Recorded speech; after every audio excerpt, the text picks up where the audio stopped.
আসসালামু আলাইকুম মই আপোনালোকক আজি মক্কা নগৰীত থকা ফেমাছ ক্লক টাৱাৰৰ ওপৰত ক'ম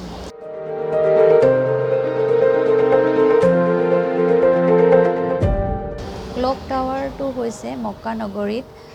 মেইন হেৰাম শৰীফৰ লগতে আছে এইটো ইয়াৰে উচ্চতা হৈছে 601 মিটাৰ্ছ 1971 ফিট আৰু ইয়াৰ ভিতৰতে গোটেই হোটেল শ্বপিং মল মছজিদ গোটেইখিনি ইয়াতে আছে আৰু 120 ফ্লোৰ আছে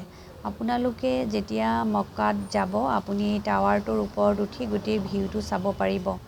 আৰু ইয়াতে 120 ফ্লোৰ আছে আৰু ইয়াৰ যিটো মেইন ঘড়ীৰ কাটাটোৰ ওজন হৈছে 7 টন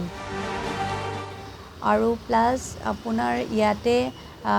অল ফেচিলিটিজ মডাৰ্ণ এমিনিটিজ ভিতৰতে আপুনি পাই যাব আৰু এই টাৱাৰটো বনাব আৰম্ভ কৰিছিলে 2004ত আৰু বনোৱা হৈছে আপোনাৰ কমপ্লিট হৈছে 2012 আৰু ইয়াতে আপোনাৰ 30 lakhs LED লাইট লগোৱা আছে আপোনালোকে নিশ্চয় ভিজিট কৰিব যেতিয়া হজ বা উমৰাহত যাব এই টাৱাৰৰ ভিউ ওপৰৰ পৰা চাব পাৰিব আৰু খুবেই ভাল পাব থেংক ইউ